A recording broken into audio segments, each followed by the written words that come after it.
রাত গাই বাদ গাই। আধুনিক যুগে পরকীয়াকে যে কিভাবে নরমালাইজ করা হচ্ছে সেটা মনে হয় এই ভিডিওটা দেখলেই বুঝবেন। Emotional cheating is worse than physical cheating.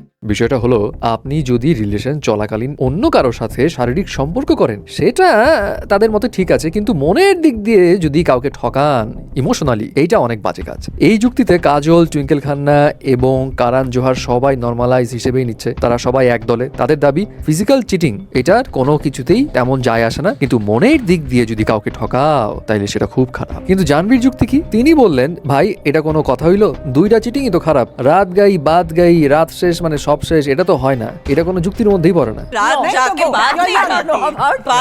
এইসব তর্ক বিতর্কের মধ্যে টুইঙ্কেল জানায় যে তার তো এখন বয়স কম, তাই এমনটা বলছে।